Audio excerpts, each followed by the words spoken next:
Good evening. My name is Merlin Hafen. I'm with the Mesquite Virgin Valley Historical Society Committee. We're happy to have a Founders Forum tonight on the Mesquite Days weekend. Welcome everybody here and at home that are watching. Have a few items of business. We'd like to thank everybody who participated in the cleanup of the Old Rock House and the Relief Society building last week. Looked very nice. We thank Mr. Pete Clayton for filming tonight and the representatives of the media and also of our video broadcasting. A couple of items. We had a great turnout at the Strawberry Showdown last night as part of the Mesquite Days. Remind everybody tomorrow of the parade at 10 o'clock. And right after the parade, we will have the Rock House and the Relief Society building will be open for public tours. Tonight we have, as our moderator, we have Mr. Vinnie Leavitt. He's been here before and we appreciate him to be here tonight.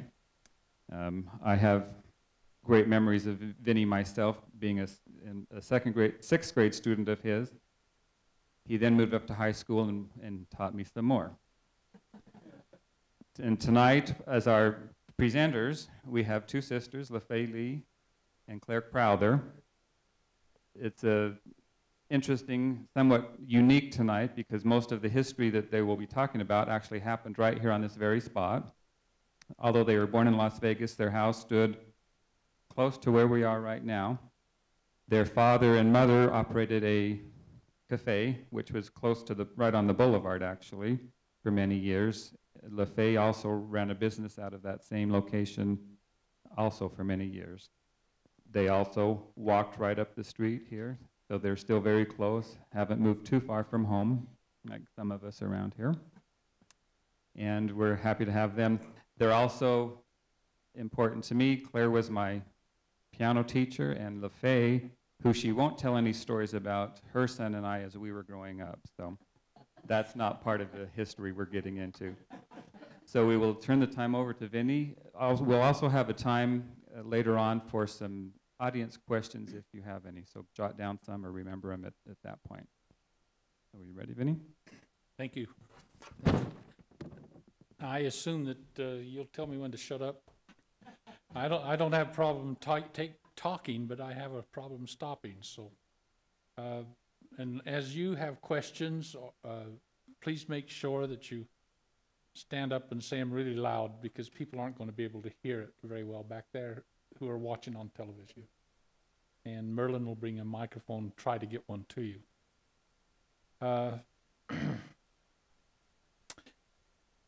To start our program tonight, nearly everyone I look around here, most everyone knows Faye and Nora and their children.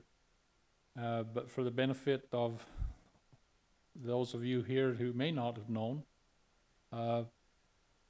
Nora Sylvester married LaFaye Leavitt, and over a period of time started a business here, Faye's Cafe, named after Faye. Faye had cattle out in the mountains here. He had cattle up around Barkley. He had a lot of range rights. Even part of his land and rights was right down where all of Walmart and all of that stuff is now. They did everything they could do to keep the business going and the family going in this small community. One of the first things that I would like you to understand is that as this community grew, it was just family. Everything was family in both communities and in the valley here. And long before there was ever a Chamber of Commerce to promote Mesquite, there was an unofficial Chamber of Commerce that consisted of Faye Leavitt, Harley Leavitt, J.L. Bowler, and the businessmen right here in this area. And that most of that was done through what was called then a very active Virgin Valley Lions Club. Now we're going to be talking a little bit about that maybe tonight, but Picture here, a small town, U.S. Highway 91, coming around Riverside through Bunkerville, around the river, curving up through town, hitting the corner here, and hitting the corner up where you turn to go to the high school. So there's a big old 3 big curves getting into Mesquite that slowed people down enough that by the time they get going again, they could stop if they wanted to. So let's go here with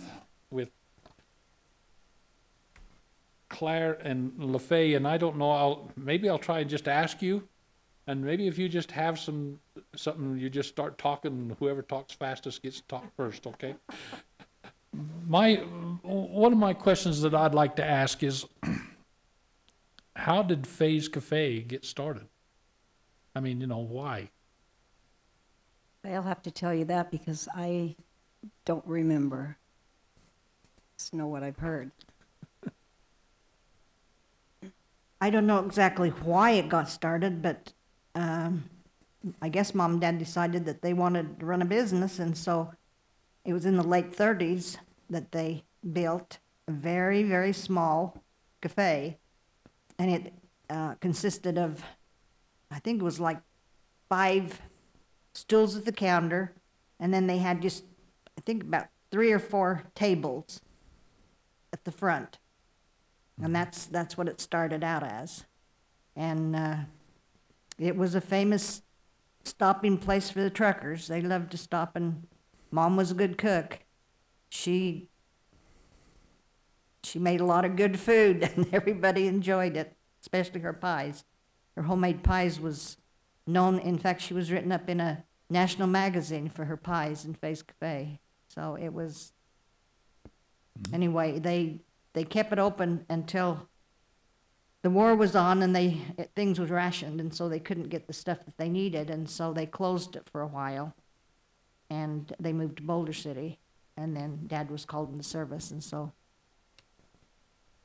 we can go for there. Your dad was called, he was drafted? He was drafted into the Navy when he was 36 years old, and he had 5 kids. That's not very often, didn't happen very often to get drafted into the Navy, I don't think.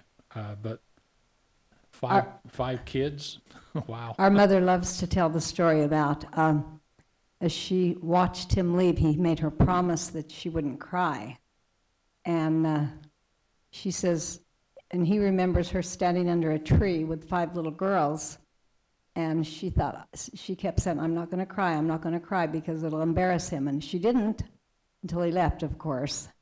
But she always liked to tell the story about him making her promise that she wouldn't cry. And he served in the South Pacific, Australia, the Philippines, New Guinea. So he was in quite a...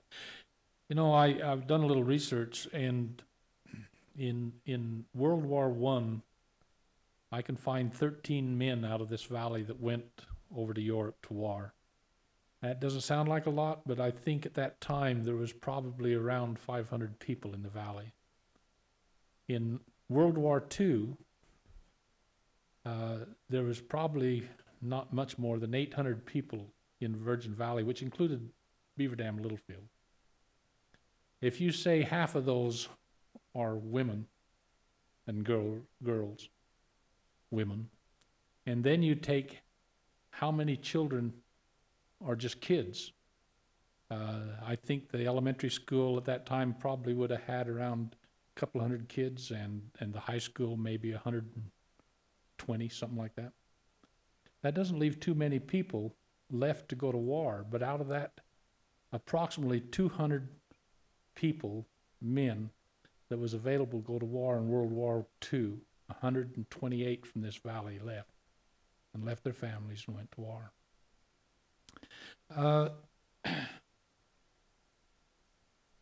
What can you remember about, what was it like? I know Faye's Cafe, and when I got old enough that my parents would let me leave home long enough, I'd walk over. And if I could sell enough eggs up to our store in Bunkerville, then I'd come over to the Faye's Cafe to buy a Coke. And So I can remember coming there, but I was always envious. Man, what did it be like to live in that place and have anything you wanted to eat anytime you wanted to? How was that? Well, it was pretty nice. In fact, we got to the point where we loved it when we were able to have a meal in our house. Because we could go out and just order anything we wanted. And there was nothing as good as hamburger with mashed potatoes and gravy for 25 cents. Delicious. They were delicious. LaFaye, did you go ahead? I have people come up to me now. I'll have somebody come and whisper in my ear, "Could I have a Face Cafe hamburger, please?" But Dad raised all the meat that was served in the cafe. Dad raised. He raised it. He butchered it. He cubed the steak. He cut the steaks. He ground the hamburger, the sausage, anything that we had, until they put a regulation on it, so he couldn't. But in the early days of the cafe, he did it. He did all of that. He raised everything that we had: pork, beef, everything. As we were growing up, we never had, we always had a summer job. We always knew that. And we never had to miss anything. We never had to work in the winter and during school, or we didn't ever have to miss anything on Sundays.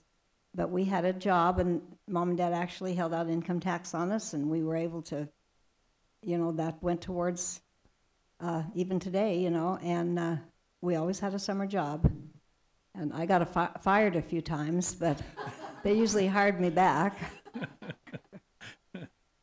I would have kids say to me, we worked every summer. From the time I got out of the 6th grade until I graduated, I worked every summer in the cafe. Started out washing dishes and then waitress, but kids would say, "Man, I wish I had good parents that bought me clothes like that." It's like, hey, they didn't buy me anything. I bought everything I had. So we were taught how to work.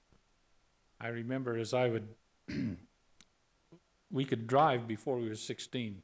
It wasn't legal, but you could sneak it around. And I can remember coming over here later in the evenings when I was about 14 and driving up the street, and it'd just be trucks parked up by the old theater, trucks parked up and down the street, coming in here getting something to eat at Faye's Cafe. There was no truck stops to speak of at that time. There just wasn't.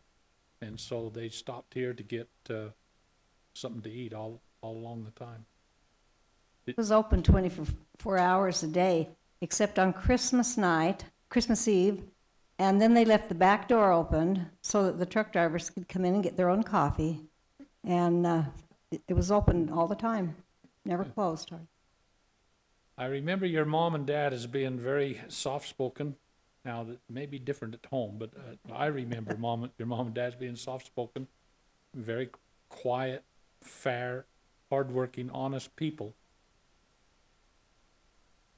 Is that how you saw them? Yes. Absolutely. My father I was probably the only one in the family that ever got spanked, but I always deserved it. And he'd never do it in anger. He'd wait. He might wait 3 days until he'd say, "Okay, come on in here a minute."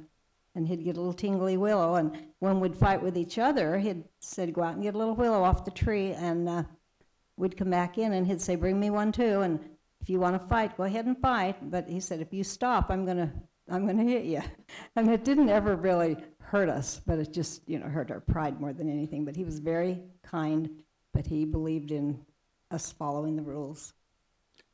Can you remember any work that he did for, the community, as far as, like I was talking about, the Chamber of Commerce type thing and Lions Club? Can you tell us anything about those things?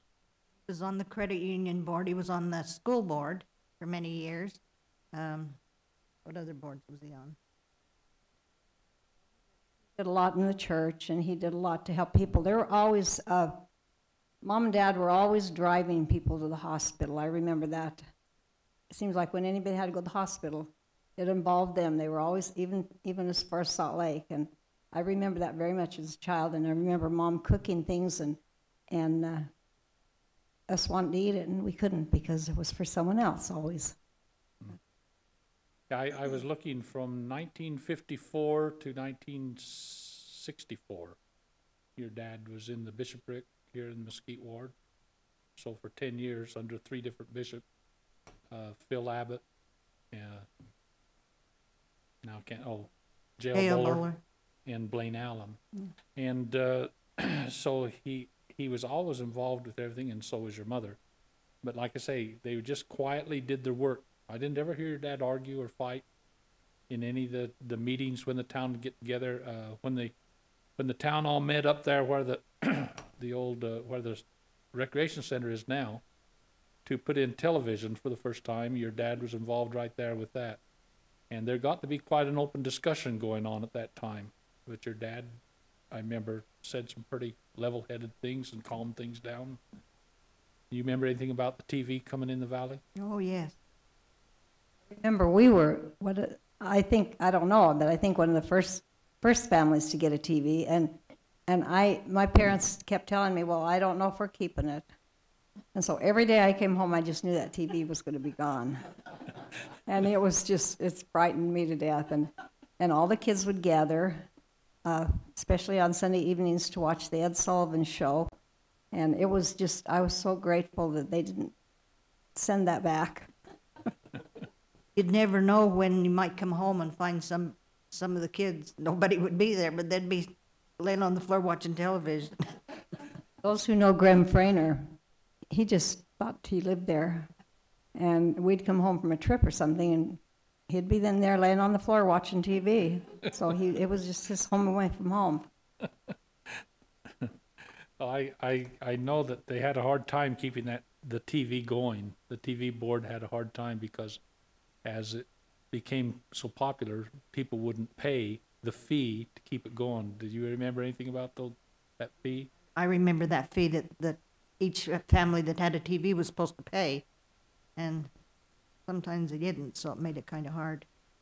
I remember they got so really uptight about that 2 times that they actually put lists of people who hadn't paid on the door of the jail store down there. And you have not paid your TV $1 a month, and you have not paid it, you're 4 months behind or something, and you need to pay it, and that still didn't ever get paid. What effect did TV, I mean, you guys went to school here in Mesquite and then over to Bunkerville, both of you. How was that? How was your life in school?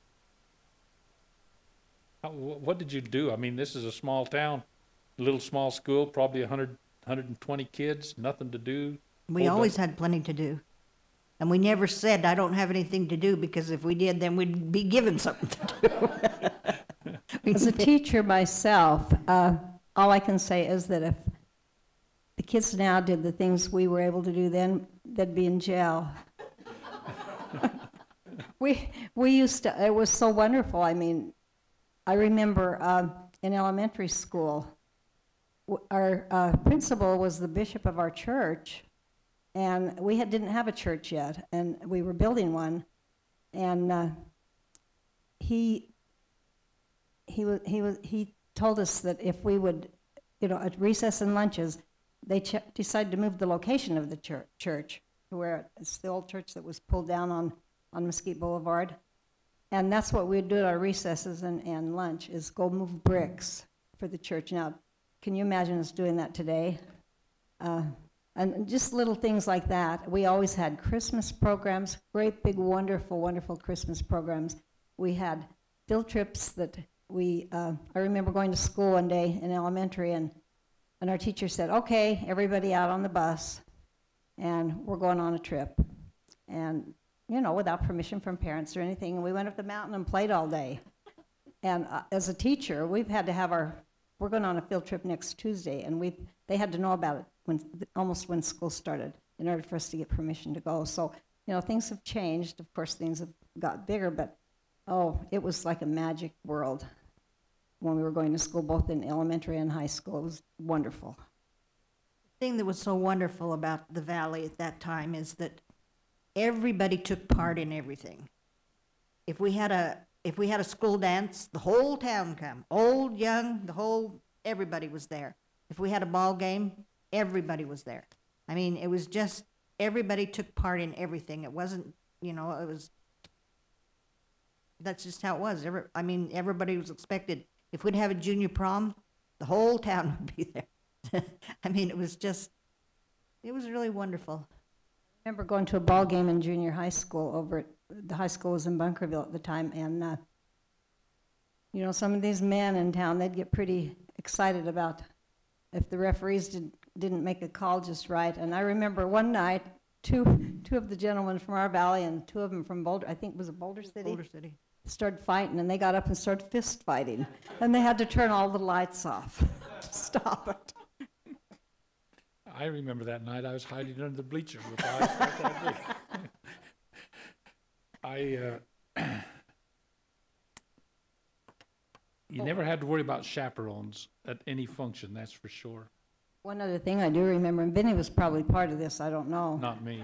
But we had, when we were in high school, we had almost an annual skunk day. The boys would go out and capture some skunks at night, and then they'd throw them into the schoolhouse until the whole place stunk so bad that they had to call school off. So.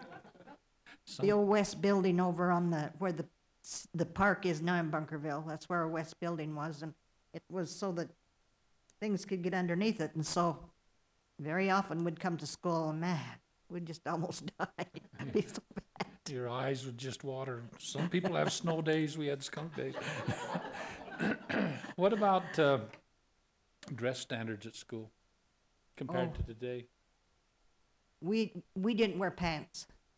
You wore dresses, and it was proper. I mean, there wasn't anything skimpy or, I mean, it was just, everybody just dressed good. Dresses, all the girls wore dresses, and the boys wore pants, of course. But we, you know, it was nice when I think about it. Now I can't imagine having to wear dress to school every day. But things have changed. I remember when I was teaching school here, that finally started to change. But I remember custodian or people that come up from maintenance from Las Vegas to work around the school would always comment how they enjoyed being there because the girls all still wore dresses instead of the way they dressed in Las Vegas. And then pretty quick, one of the teachers started wearing a pantsuit, and that just, from that point on, then girls were wearing pants and everything this way, except on Wednesdays. And on Wednesdays, all the elementary girls would wear dresses because that's primary right after school. Tell me a little bit about one of the biggest dances, as I remember, was New Year's Eve, but that wasn't sponsored by the church and it wasn't sponsored by the school. Go ahead. Sponsored by the town, and it was a big affair. Everybody attended. It was. Come from out of town that had moved away, come back for the dance. I remember how mad a couple of years that we got at the coach, who was Wesley Hughes at the time, because we had a ball game the next day, and he wouldn't let any of the boys go. And he'd make sure he came and make sure to just see that they weren't there, because if they were, they wouldn't get a play. That was a wild night, but everybody, and then part of the tradition, or just what everybody did, you went to the dance, you took a date, or you went to the dance. After the dance, you come to Faye's Cafe or Vonda's Cafe, and you treated your date to a hamburger and things like that, and then you cruised Main Street here and chased Oscar Abbott, the sheriff, around, and then finally he'd send you home. But it was a good time in school in those days. One thing that's been stopped that was very popular back then was V-Day. Oh yes, Can you tell us about that? V-Day was really a big day, and that's one day you could wear pants. That's the only time. And everybody went to the V. And the seniors got to whitewash it, but everybody went to the V. We'd have to go by wagon or horse or something because we had to cross the river and then go up through the sandhills. But it was a big day. Before we went to the V, though, we had to clean the buildings, the school buildings.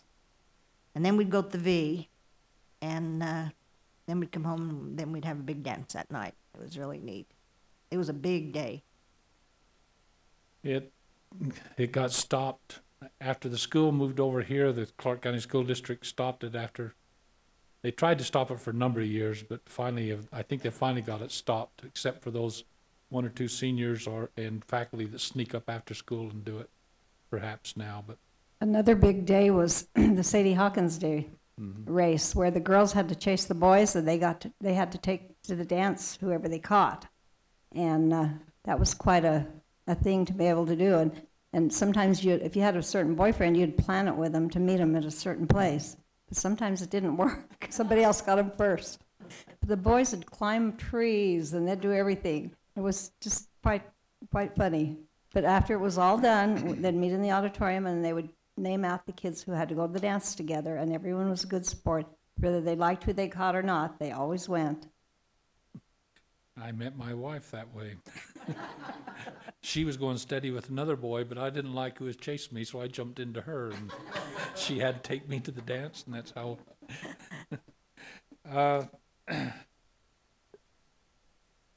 Tell me about Senior Slough Day. I mean, every school seems to have a Senior Slough Day, but our school went a little further than that. Tell us about it. For our Senior Slough Day, we only had 12 in our class.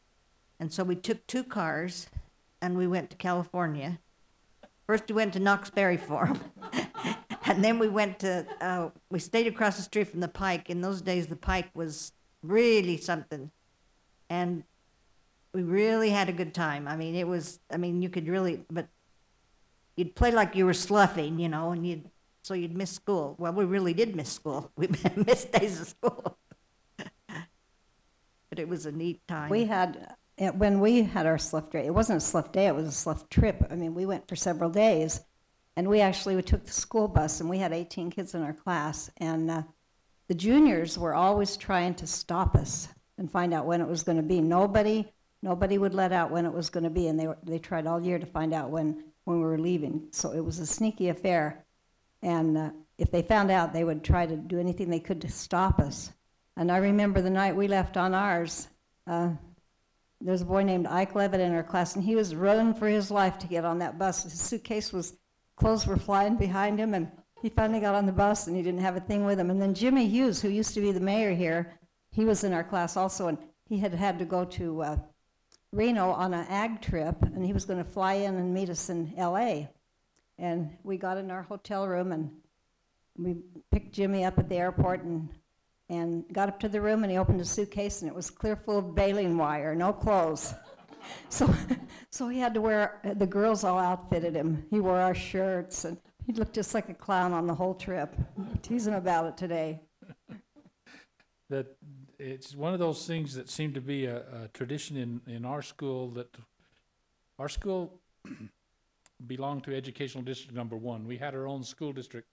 Moapa Valley, Virgin Valley, had our own school district, and that's why we were able to do things like that. 1957, the state legislature said there can only be 1 school district per county, and so we had to lose our school district and go in with Clark County School District, and immediately they started putting the clamps down on V-Day and slough trips and things this way. But somehow or other, we just kept it going as kids, and I remember with us, they told us you can no longer take the school bus, thinking that would stop us. So we went on money-making projects and rented and chartered a bus. And that was big stuff. From then on, we chartered buses, took them down. We spent a week in Southern California and come back. But now I think the closest they can get away is to sneak St. George or someplace, and then they get in trouble. So, do any of you have questions at this point you'd like to ask in case we're...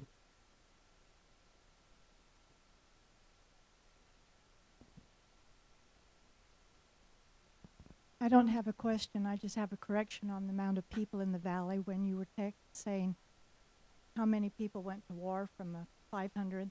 When I was, I think I was a freshman, there was only 250 people in Mesquite. Per Harbor. Pearl Harbor, you was not a freshman. I said per Harper. Oh. William Harper. Oh, William Harper, okay. According to a study done, a community study done in 1961, there was 725 people in Mesquite, 275 people in Bunkerville in 1961. So it would have been a lot less than that. back in World War II when it started. Yes, William Harper was the Mayor. he was the mayor pro tem, or whatever you want to say it. He really pushed Mesquite. There's people that make fun of that man, but he was a good guy, and he really tried hard to push Mesquite. Would you please share some memories of the old hospital for us? Yes, of course, I remember mainly of Bertha Howe. She was just like part of our family, and she not only was good friends with her parents, but she was good friends with everyone. You could see her walking up and down the street, and that hospital was her resident. Plus, they had rooms in there where they actually took people that were sick and babies. I guess a few babies were born there. And when I remember it, it was mainly Bertha was there to give shots, and my mom called her for everything. I mean, she was just like a doctor. If we had a sore throat, they called Bertha. If we had a sneeze, they called Bertha. I remember one time I had to take allergy shots, and I was supposed to anyway, and I didn't want to, and I had to walk to seminary every morning to the church, and I'd go clear around the block to miss her, and she'd come down to seminary and find me. I mean, you couldn't get away from her. Wonderful, wonderful woman. That hospital has a lot of fond memories.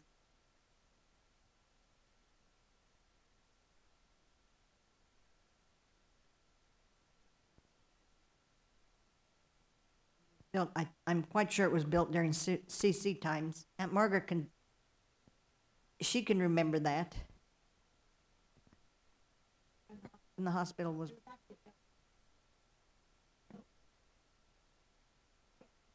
That's what I.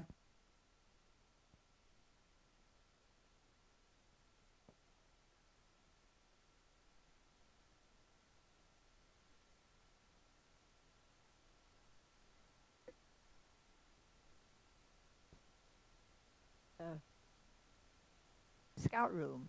You know, the Boy Scouts met there every week. And then it finally ended up being the hospital. Thank you. Yeah, I think it started as a museum, then a hospital, and then Boy Scouts, the other way around. Library. Yeah. But it was, I can remember going there, a unique to Virgin Valley perhaps. Any of your kids ever get impetigo?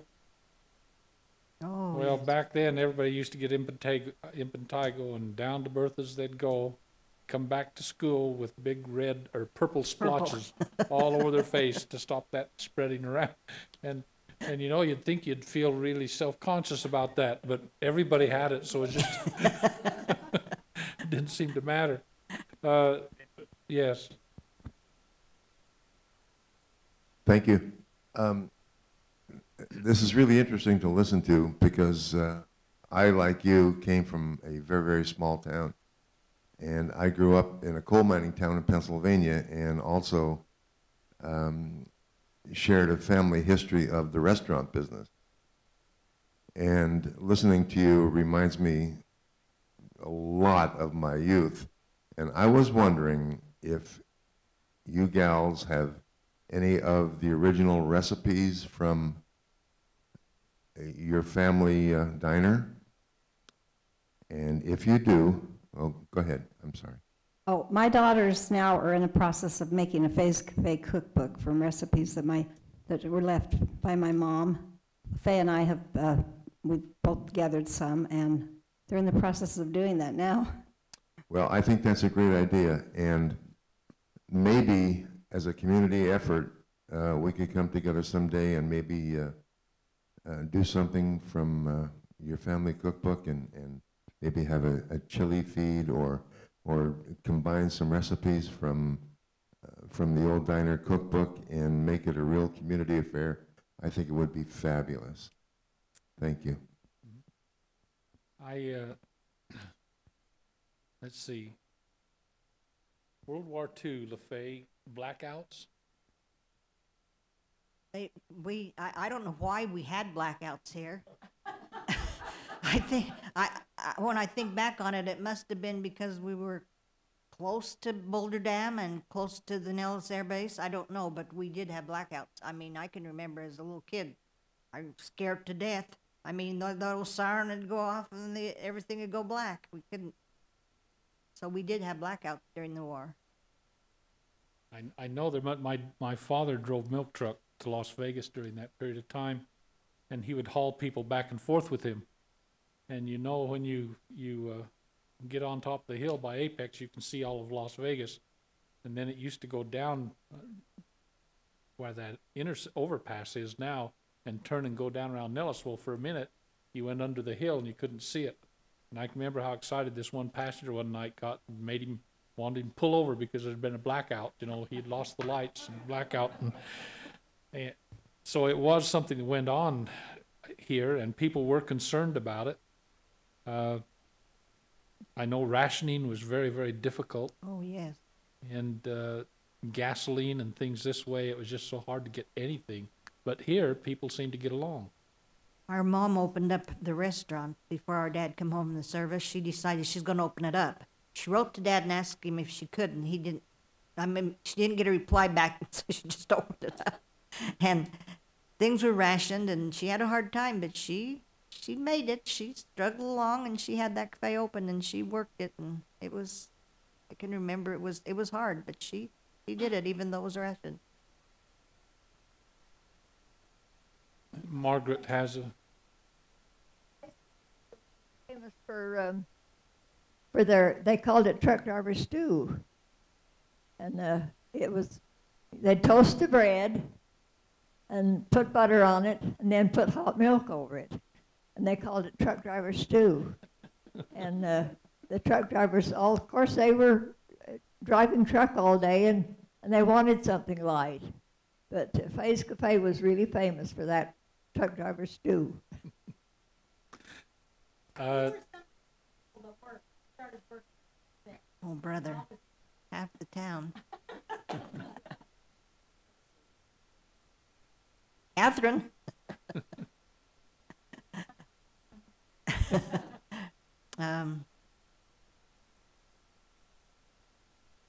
Yeah, Webbers, Hugheses, oh my goodness, Lee's. I can't even tell you how many people work there. And they all become very fond to us. They were just like family. And my parents, if someone needed a job, they made sure they had a place. And then when we got in high school and had summer jobs, they would even talk them into letting some of my best friends work there so we could have fun together. I know those jobs in the restaurants were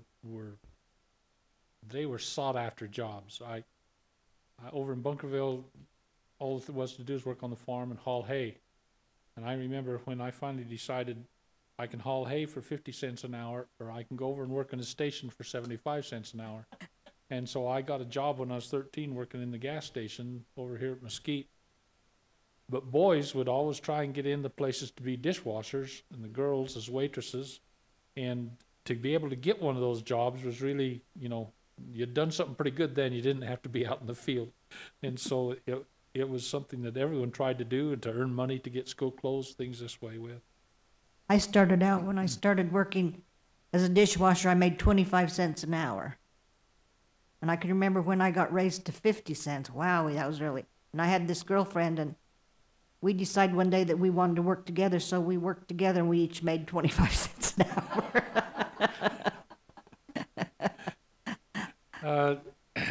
Can you remember back atomic bomb testing? Oh, my, yes. Tell us about that. We used to, it's kind of interesting because we thought it was a big deal, wonderful that we could, everyone would gather up on the hill right here, over here where the high school is. We called it the Lynch Hill. I don't know if they still call it that, but there was no homes up there, of course, and practically the whole town would come up on that hill early in the morning when the atomic bomb was going to go off, and we would watch it light up the whole sky, and we would watch the mushroom come up, and we just thought it was wonderful. And my parents would always not let us go outside during the fallout when the clouds went over. And I used to just think that was terrible. And little did we know, though, a lot of kids got cancer, and a lot of people got cancer because of that. We had a lot of fallout that come over our valley, and it was, at the time we didn't realize how serious it was. It was just a grand thing to be able to see, and little did we know, what was going to happen in the future. I was going to school in Bunkerville when they first started test, and we'd go out on the football field and watch, and the dust would come over and fall on us. Yeah. We didn't think anything of it. We thought it was just neat fun. Well, that's one of the reasons that the school moved from Bunkerville to Mesquite, is that the atomic bomb testing put a big crack in the middle building, and couldn't get it up to code, so they decided they would bring it over here and just start new. And it wasn't anything I can remember that we would go up the same way. We would go on the hill in Bunkerville. We'd watch the flash, sit there for about 20 minutes until you heard the rumble coming and felt it go under you. You could just hear it coming up through the valley like a big old freight train. Then you'd go home, and by the time you got to going to school on the bus, you could see out over the mesa here just the beginning of the mushroom starting to boil up. It got high enough that you could see it. And by morning recess, that would be right over the school. And we'd go out in recess and play. I can remember times when sometimes the dust was pink, sometimes it was brown, but it'd be so dusty that you couldn't see across the little playground. And we were just out playing in it. I can remember going home and getting in the oleander bushes and shaking all that dust down on me. That was, I didn't know anything was wrong. It hasn't given me cancer, but it did give me brain damage. Vinnie, I think that you say the crack in the building over there happened because of that. I think some of it happened because of some dynamite that was set up over the school. I know that dynamite did a lot of windows. Some of the boys went out on the football field and set off some dynamite. It's only a case. And it blew the windows out of the school. School and the town. You never knew when you went to school what you was going to find. You might find an outhouse sitting on the front lawn. Somebody had. I remember one day going to school, and the flagpole had been bent completely in two. How they did it, I think Vinnie probably knows how that happened. The rope got tied onto a bumper some way. I'm not quite sure. Back in those days, there was a lot of dairy farms and farming going on in the community. We had our business section here, but almost every businessman also was tied to a farm in some way. Not all of them. But can you tell us about the valley and the farming and the dairies and so forth? Well, the dairies, all of the dairies in Mesquite, all the dairymen at the time would bring their dairy herds up through town, right up the main street, right up where Mesquite Boulevard is now. And this old dairy barn down here to the back, that's where they all come and milk their cows. But they would bring their cows right up, either up or down, and that's where they all milk their cows, is right there. They had a co-op, Yeah, same thing it in was a co-op. Bunkerville, and so every farmer had some dairy cows, and he had a certain time they'd milk, so they'd bring them to the dairy and take them back. And then finally some people started building their own, and the co-op started. The milk prices fell to where it would got to be, you really had to get in it or get out of it.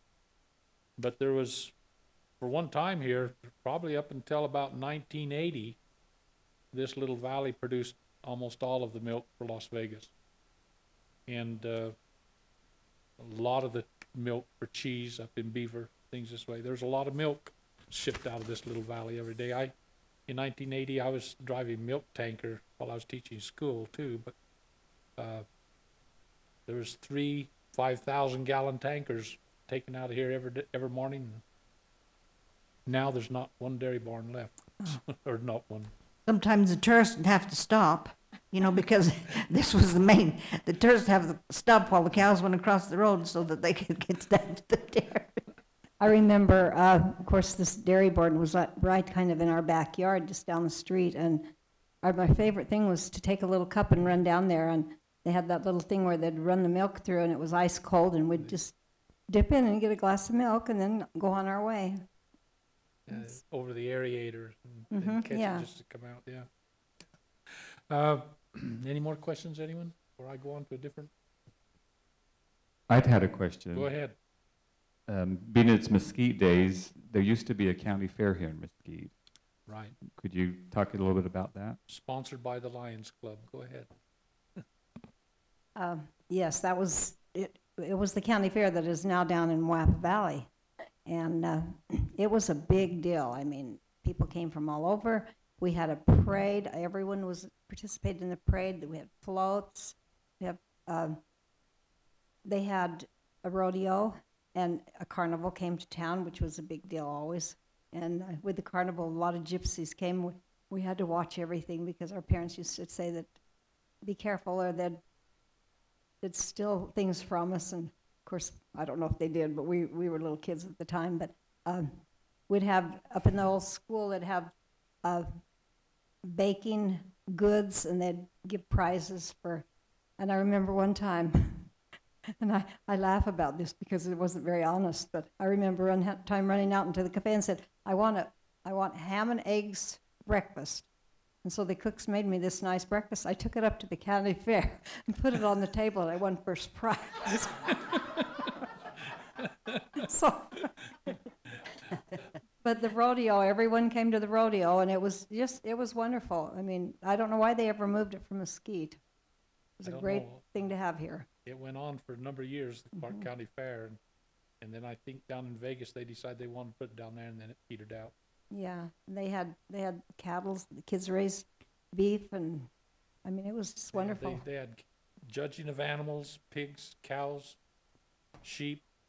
They had up at the school grounds up there, they had just all kinds of rabbit pens and things this way that kids had put in or be judged, you know, and things this way.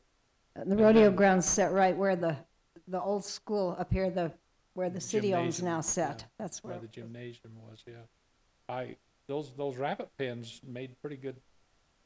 I think it was Suzanne that we locked in there and left her one time. Teachers couldn't find her. Let's see. When I look at Geraldine, can I just say something? Sure. I think about the Pulsefers and the telephone company.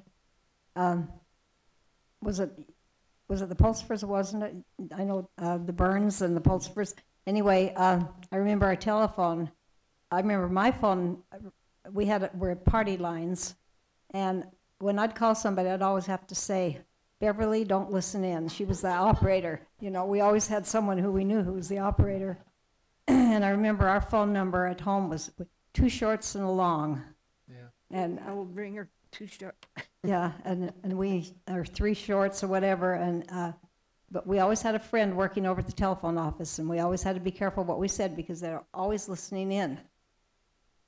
And even when you told them, they still listened. They still did. That's interesting. I can still remember ours, long, short, long. And you always hear when your neighbors were getting their calls too, so Right. you knew. Yeah, we'd Yeah. pick up and listen. What did you say? We closed it in 1964. And then, Oh, yeah.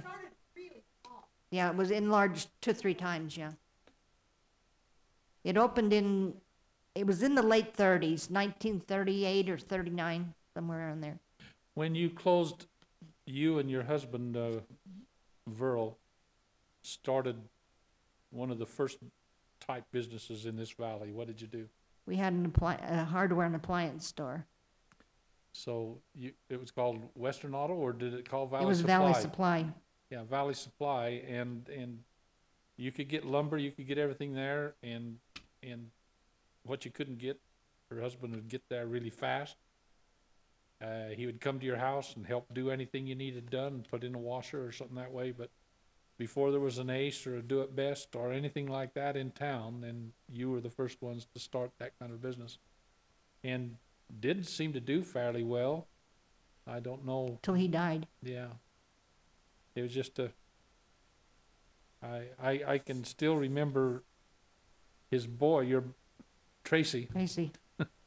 and Tracy coming to school, and they had these pocket calculators, Texas Instrument, and when they first come out, you know, it was $50. But Tracy would come to school with those, and I couldn't ever get him to learn his times tables, Tracy. I couldn't get him to learn his times tables, but he could understand everything on that calculator. He knew what square root was, and he knew what to do it and how to use it, but he couldn't do a times table. But he could figure something out and get the right answers.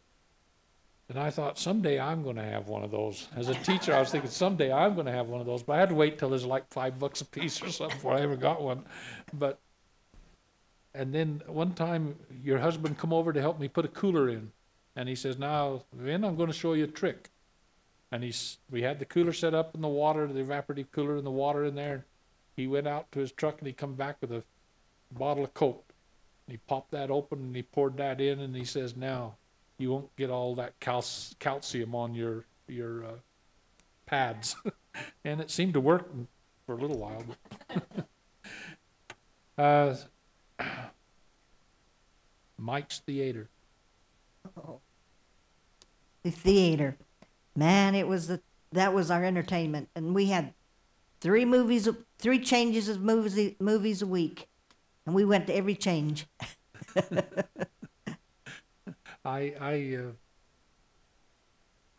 You'd go in that old theater, and everybody'd be talking and laughing, and Mike Burns would come down and he'd holler, "All right, everybody, shut up!" And then you knew it was about time to start. But it was a lot of fun. I've heard people talk about at Vonda's up here. They had what they called the curfew clock. But Faye's Cafe had one of those. Mike's show house had one of those. Hughes's Hotel or Motel, which is right here, also had one of those. Whoever sold those clocks that year, they caught every business in town. Did a pretty good job. We only have, I understand we're stopping in an hour, so I think we only have a few minutes. Question somebody. We've rambled around a lot here. I'd hate you to go home and not have some question answered.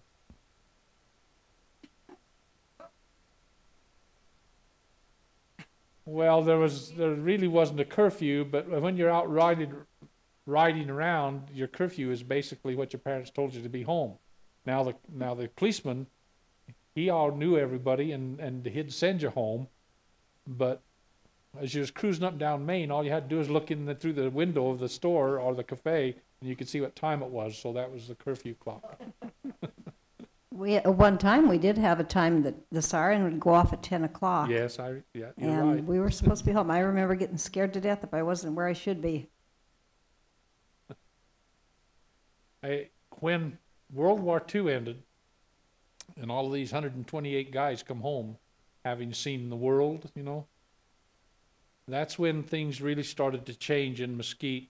That's when the church started to lose its grip on how everything was controlled and run. There was no liquor involved in this valley at all. Little sneak some wine and things this way, but you couldn't go anywhere and get a beer. This kind of stuff, you had to go to Beaver Dam Lodge to do that. But when these guys come back, they says, if we're going to have business and make a living, there's changes that's got to be made. And so it was then that the valley started changing into the mainstream more of what the rest of the country was doing. Shirley? Where exactly? Just about right where I'm sitting. Right where we sat.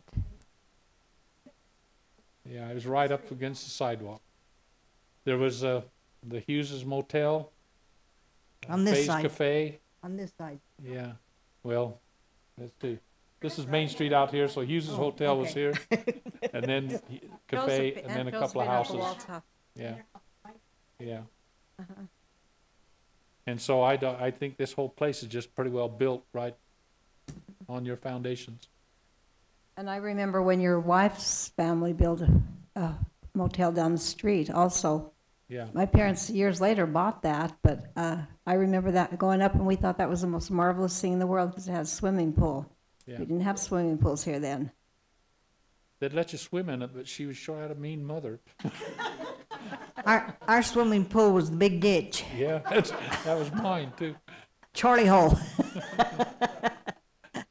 Any other questions, anyone? Well, it's been, there is so much to talk about that it's almost like, you know, if you had to choose, I'm going to ask you a question that's kind of, do you feel that Mesquite, this valley, let's say the valley, but Mesquite, is it a better place to live today than it was when you were a kid? Why or why not? It has its ups and downs. I mean, some things are better and some things aren't as good. I mean,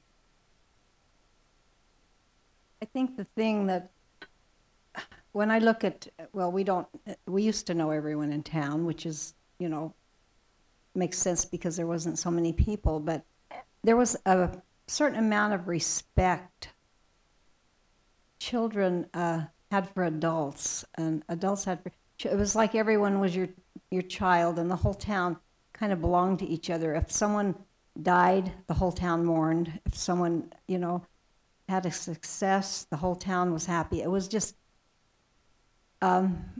now, you know, it was just a closeness, and yes, I loved that.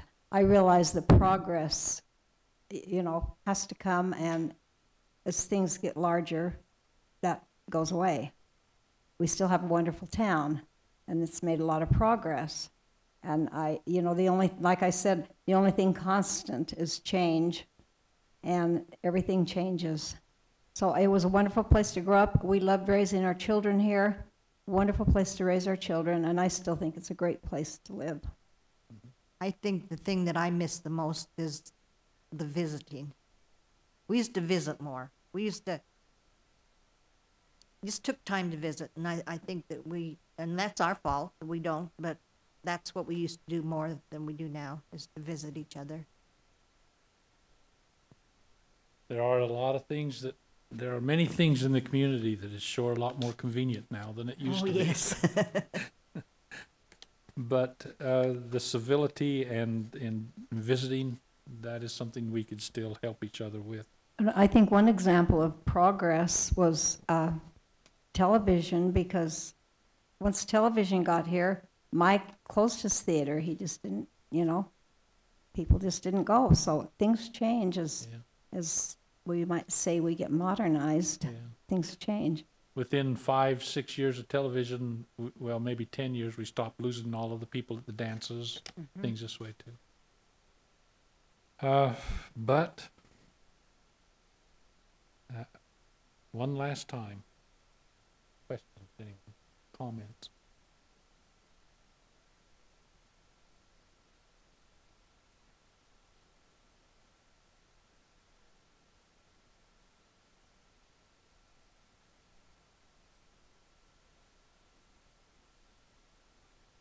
I think it was a little bit of both. I think it was. I remember when Western Village, which was Casablanca? No, Oasis. No, Oasis came in, and it started out as a large restaurant, but smaller compared to the casinos. But yes, things did change, and it was probably for the better, I guess. But yes, I think that was one of the beginning of changes. When they finally passed the law for liquor, more places popped up that, businesses that were not allowed to be here before, and it just changed. Yes, it changed things.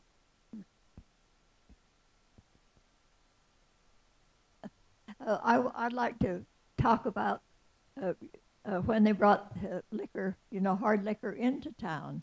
We signed petitions, we fought, we just did everything under the sun to keep hard liquor out of town. They had beer, but that was it. And then finally, this George Harmon that had a little casino here, I don't know how he did it, but some way he worked it so that he got the hard liquor. And the town was up in arms. Everybody would fought so hard to keep it out, and then all of a sudden he brought it in. What year was that approximately? Yeah, I don't remember, but It was in the mid-60s. yeah, it would have been. It was probably late. No, I think it was, yeah, it may have been the early 70s, late 60s. Yeah. Yeah. Yeah. Okay, I was going to say we had a service station, and we had 2 slot machines in there, a dime one and a quarter one, and we made a lot more money off those slot machines than we did gas or anything else we sold.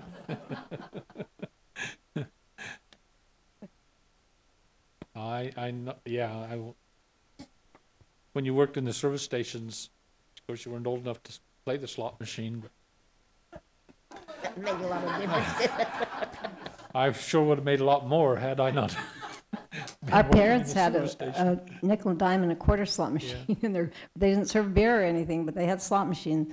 And I learned how to take them apart and put them back together again and empty them, and it was learned all about them. Of course, that's when they just showed cherries and apples and whatever it was. Nowadays it's changed a lot, but those old-fashioned ones, and I think LaFaye still has one, don't you? Still have one of those little teeny ones that have the go around in the circle. Oh. It's really old. Well, Faye's Cafe had a great impact on the valley, a positive impact. The family has had a positive impact on the valley and is still have an influence in the valley. It's just one of those examples of good that just keeps coming back and going on and on. And that is so common throughout everything in this valley. Everything good has been built on someone else that was trying to do that all along. So I am happy that I had the memories of Faye's Cafe and the memories of I went to school as a year or two behind Claire. In fact, I think she even took me on a date once. Sadie Hawkins. Well, I caught him. Yeah, but it was because you didn't want to take your boyfriend. The boyfriends were all acting kind of snooty, and so all you older girls grabbed us little 7th graders. We did, and we thought it was wonderful, and I thought it was great because I got to go to Faye's and have anything I wanted. we took them there to eat, and they all ordered steaks. Okay, if there is nothing else, then I'll turn time back to you. Well, we certainly appreciate Vinnie and Claire and LaFaye for being here tonight. Give them a round of applause.